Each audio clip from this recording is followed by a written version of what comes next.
Richard Bain, will you? Would you mind? All right. I've heard a lot of people say this before. This ain't my first rodeo, but I don't think I've ever heard anybody ever say, this is my last rodeo. I just want to thank you guys for all the support.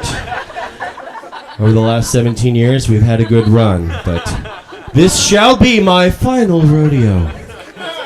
Let us begin. I don't think that's how rodeos start, probably. This is an awesome little crowd. There is some room to sit in groups of 1, 2, 3, or 4.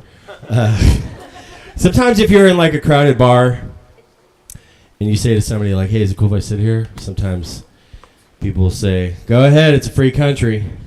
Right? I was thinking, like, I wonder if when you go to other places, if there's an equivalent phrase, like if you're in a bar in Syria, and you're like, hey, is it cool if I sit here? If people ever say, go ahead, it's a dictatorship, nobody cares what you do. We'll probably all be murdered in our sleep one day, so take a load off, relax for now.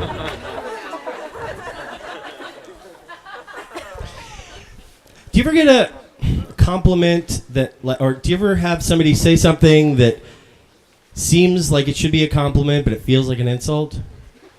Like, I've had a bunch of people come up to me and say, oh, you're rocking the old school Pumas. That's pimp. Whoa. Pimps are horrible people. You know that, right? They're terrible human beings. Have you ever spent time with a pimp? Like just gone to brunch with a pimp? No. They don't brunch. And if you did, you were afraid you were going to get stabbed or strangled. Don't say that. Don't say that ever. That's not nice. The only time you should say something like that is if you're like, you know, Jason, you were really mistreating Liz. And it's weird for me because, like, I'm friends with her and I'm embarrassed for you. You're really pimp. You've changed. You're out of the band. We took a vote.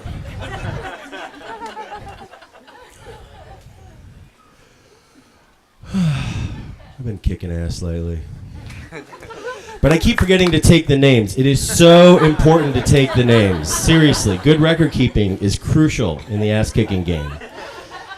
Just for legal reasons. But you know, you kick an ass, you're all excited, you're like, all right, next ass. No, stop, write down the name. You don't want to kick somebody's ass twice in a row. That's just embarrassing for everybody. You know, actually, so, Emily Maya Mills was talking about this, kind of reminded me of, I figured out recently I gotta lose a little weight. Not a ton, but like, there was like a couple of years straight where a bunch of people I met said, hey, you kind of look like Matthew McConaughey. You know, which, don't laugh at that. Which that's nice, you know, but like I turned some kind of corner because a couple of comics around town have started calling me Fatty McConaughey, which, you know, it's good to cry sometimes, but so I gotta lose weight. I don't want to get, you know, to like Dallas Buyers Club McConaughey, but like, you know, failure to launch era, I think would be good. But you gotta like pick a diet. There's all these diets. I just a couple weeks ago I just started the Special K diet.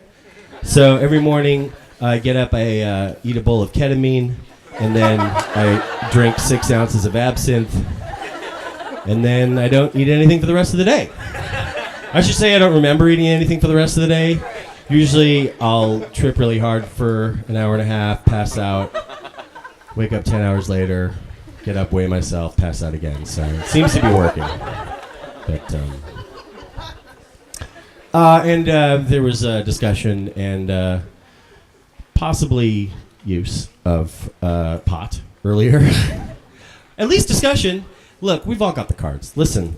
Well, no, because whatever. So pot is like pretend legal, you know, now. Yeah, you know, it's like, oh, my arm kind of hurts legal, you know, in California. And it's full on legal in Washington and Colorado now. Like, you don't even have to come up with a story. But it doesn't matter, you know, does it? I mean, like if you love pot, you will find and smoke pot, right? Has that not always been the case? Like nobody's ever said like, oh, my friend gave me this awesome joint for my birthday, but it's illegal. Flush. Oh! I want to be groovy, but the laws of the land are more important. No one's ever said that. It's going to be full-on legal in the next few years, I think, in this country. And the interesting thing about that to me is that means in the future, guys, like 15, 20 years from now, there are going to be parents who sit their kids down and say, you know, you kids have it so easy.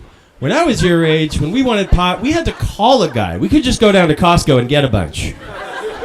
Sometimes we would have to wait 3 or 4 hours until we got our pot. And we'd have to hang out with a guy. Have you ever sat and listened to an hour and a half of Dave Matthews Band covers on acoustic guitar to get your drugs? No, that was no picnic. And you know how we used to have to do our pot? We used to have to smoke it. Yeah. We couldn't get it in a soda or a lip balm or a topical cream. Smoking's bad for you, Bobby. Don't you ever let me catch you smoking your pot. You eat it or drink it or rub it on yourself like everybody else. That is how we get high in this house, young man. If I find out you've been smoking your pot, you will lose your spaceship privileges. And when you want to take your robot girlfriend to watch a poor person get executed, you'll be on the bus, mister. Okay, you two, it's the future in this joke. I don't know if that was... you know, I'd like to clear something up. There seems to be some confusion about, among my esteemed colleagues tonight and in contemporary society, the word random means one thing. It means chosen arbitrarily, and that is all. It doesn't mean weird. Okay, guys? Oh my God, that movie was so random. No, it wasn't a series of flashing images. It had the same characters in the beginning, middle, and end. Random does not mean generic or unimportant. Oh my God, Maggie hooked up with some random guy at the party. No, I don't think that he was chosen at random. I think he was probably in the top 50th percentile of attractiveness at the party, and your friend was in the lower 30th percentile of awareness. That is not random. Random does not mean unexpectedly. I heard a comic on stage say, oh, I got totally baked at my house, and then my dad stopped by randomly. So your dad was just walking through your neighborhood, had no idea he was in your neighborhood, and just decided, I want to knock on the door. How about this one? No, it's my son. You're high. What's going on? The trick with that joke is to oversell it and yet phone it in at the same time. You guys have seen the ASPCA commercials with the puppies and the kitties and the Sarah McLachlan music? Right, and you felt bad, right, because you're a good person.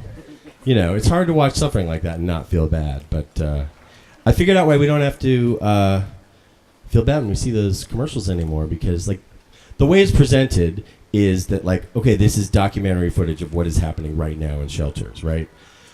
But I figured out those are all actors. Those are all animal actors who auditioned for that part. There's a director working with those animals. Okay, Scruffy, now for this next one, I just want you to just give me a quick little blink. Don't give me too much. All right, and then just a little shiver. Oh. Brilliant. We're going to get so many donations. Okay, one more. I just want you to press that little nose up against the cage. Oh, so good. Cut. That's a wrap. There's Alpo and Craft Services. And those animals are like the celebrities of the animal world. Like if you go to the dog park in Griffith Park, you'll see those dogs, you know, and they get approached by fans just like regular celebrities, you know. Just, oh my God, you were so cute and sad in those commercials. Can I just tell you, my brother was in the pound for 6 months, and those commercials really got him through that tough time. I'm kind of embarrassed, but can I sniff your butt real quick?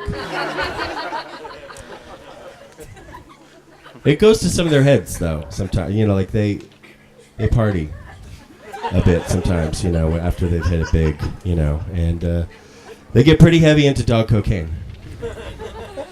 Yeah, and kitty heroin. Yeah, it's real. Sometimes the catnip just stops working.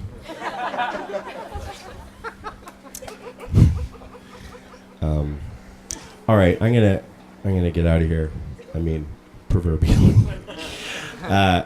But you know, there's something I want to address, and it sort of came up earlier in the show, but this is just me as somebody who's like part of a show. It's kind of, I don't want to speak on behalf of the comics here, but like, there's something that comes up in shows sometimes.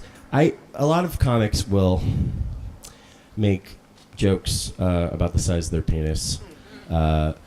Either they'll imply that it's small or they'll say that it's big, and I just want to say, like, from me, like, I'm just, as an audience member, I'm not into that. Like, I don't want to hear about that. You know what I mean? That's just my opinion, whatever. It's a free country.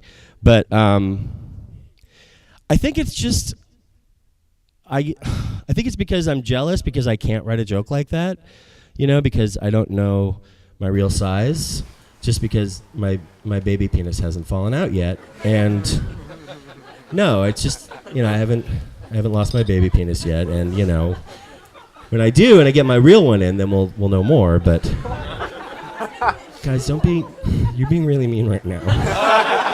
Okay, good night.